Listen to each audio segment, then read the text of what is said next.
एक बार किशोरी जी ठाकुर जी से बोली हम बंसी बजाएंगे। जो बोले आप बंसी मत बजाओ। बोले क्यों? बोले बजेगी नहीं आप। किशोरी जी बोली अच्छा हमसे नहीं बजेगी। ललता विशाखा तुरंत आ गई, ये पहले आ जाए लड़वे लाल जी थे। का कही तुमने?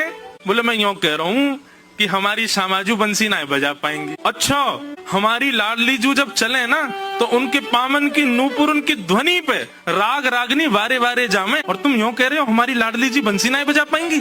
चलो जल्दी अपनी बंसी दो, हमारी किशोरी जी बजाएंगी। अरे मैं कोई किशोरी जी पे संशय ना कर रहा हूँ, किशोरी जी पे कोई आक्षेप ना कर रहा हूँ, वो साक्षात संगीत स्वरूपा है, पर मेरी बंसी जे ना बजा पाई। ललता जी बोली आज तो यही बंसी बजेगी, अब ही बजेगी और तुम्हारे सामने ही बजेगी, लाओ दो। ठाकुर जी बोले ना माननी बात, लो दे दो। हे लाडली जू आज दिखा दो यार, जो बहुत अपने आप को कुछ समझे बंसी बजावे और यूं सोचे कि या के आगे कोई ना, आज आप बजाए दो, नेक दिखाए दो, अपना स्वर लगाए दो, यही को मूर्छित कर दी हूँ बंसी बजाए के। ठाकुर जी खड़े, हाँ श्री जी बजाओ, हमारा तो सौभाग्य कि हमारी बंसी आपकी सेवा में, पर मैं फिर कह रहा हूँ जी बजेगी नहीं। किशोरी जी ने अपने अधर पर वेणु धारण करके अपनी कोमल उंगलियों से छिद्रों को आच्छादित किया और जैसे ही प्राण पिरोए बस हवा ही हवा निकले, स्वर नहीं निकले। ललता विशाखा कह रही है अरे जल पिला गलो सुगो श्यामाजू को जल पिला दियो लेकिन बंसी नए बजे। ठाकुर जी मंद मंद मुस्कुरा रहे, अब मैं कह रहा हूँ नए बजेगी मुंह वापस कर दो। अरे श्यामाजू जी बहुत मायावी है, ये अपनी माया ते कछू कर सके, याने जरूर बंसी बांध दी होगी, याने बंसी को टोना टोटका करके बाकी स्वर सबरे अंतर ध्यान कर दिए, नहीं तो हमारी श्यामाजू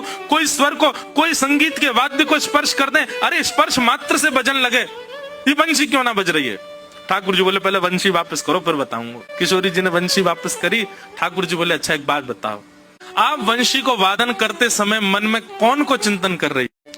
किशोरी जी बोली मैं तो कोई भी वाद्य बजाऊं आपको ही चिंतन करूं। बोले यही तो गलती कर रही हो, ये वंशी जो है ना हमारी अनन्य भक्त है। अनन्य को मतलब कहा होवे एक के अलावा दूसरे को ना भजे, और या वंशी में नित्य आपको ही चिंतन होवे, या वंशी में नित्य आपको स्मरण होवे, ये वंशी आपकी भक्ता है और आप या वंशी से मेरी भक्ति करोगी तो ये वंशी कैसे बजेगी।